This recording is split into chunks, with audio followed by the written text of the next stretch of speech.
اهلا بكم في موسم التعاقد مع يوسف البلايلي. يوسف البلايلي رايح الزمالك؟ لا، ده رايح الاهلي. والده في القاهره، والده قاعد مع مسؤولي الزمالك، ده والده قاعد مع مسؤولي النادي الاهلي، ده النادي الاهلي خلاص خلص الصفقه، لا ده الزمالك هو الاقرب ان هو يخلص يوسف البلايلي. المعلومات اللي بتتقال والكلام اللي بيتقال عن يوسف البلايلي، النادي الاهلي ما قدمش عرض رسمي للاعب، ولكنه تواصل هاتفيا مع والد اللاعب او بيجس نبض اللاعب او بيشوف اللاعب.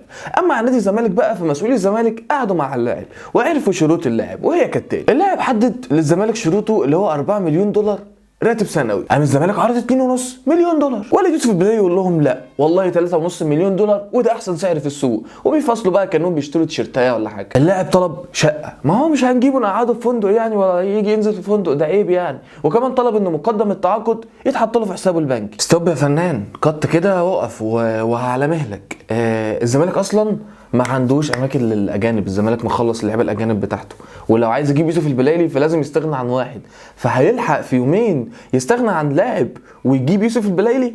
صباح الفل. الزمالك معاه 5 لعيبه اجانب فوق السن، وهم الثنائي التونسي حمزه المسلوسي وسيف الدين الجزيري وزكريا الوردي وابراهيم رضاي وسامسون، الصفقه الجديده اللي كان حصل عليها جدل كبير جدا. فالزمالك معاه 5 فوق السن، فهل هيقدر يستغنى عن واحد من دول ويسوقه ويبيعه في يومين ويجيب يوسف البلايلي؟ الزمالك ما يقدرش يجيب لاعب اجنبي غير تحت السن حسب القانون الجديد او اللائحه الجديده او البند الجديد، انما ان الزمالك يجيب لاعب اجنبي فوق السن خلاص وهو معاه ال5. فانا مستغرب الحقيقه من كل الاخبار اللي بتطلع وبتقول، بانها بتطلع من اعلاميين كبار في المجال وناس يعني واعيه، واخبارهم دايما ما بيكون فيها مصداقيه، يعني دايما ما اديها. الوضع غريب، هو كل سنه فقاعه يوسف البلايلي، بس السنه دي كانت مختلفه. السنه دي كل سنه كان النادي الاهلي هو اللي بيكون قريب من اللاعب، السنه دي الاهلي جس نبض هاتفيا، اما الزمالك بقى هو اللي قعد وشاف الشروط الخرافيه الوهميه الفلكيه، والزمالك اصلا ال5 الاجانب بتوعه كاملين والدنيا لذيذه، فما عندوش مكان اساسا للاجانب عشان يقعد مع يوسف البلايلي.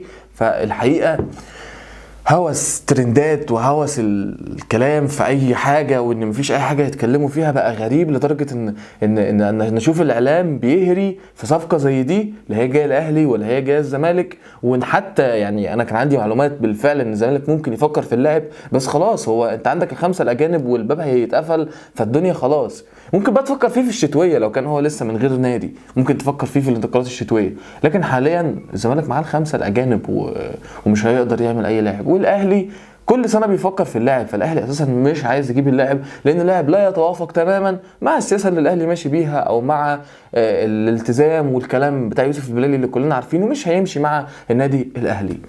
فدي كده كان الفيديو بتاعنا او الحلقه بتاعتنا. يوسف البلايلي يا جماعه مش جاي لا الاهلي ولا الزمالك في موسم الانتقالات الحالي، على الاقل مش بقفل الباب ان هو ممكن يجي في الشتويه لو كان لسه فري، ولكن على الاقل السنه دي يوسف البلايلي مش موجود في مصر، ودي فقاعه بتحصل كل سنه اصلا، وكل سنه موسم الانتقالات مع يوسف البلايلي بيبدا. اشوفكم على خير، سلام.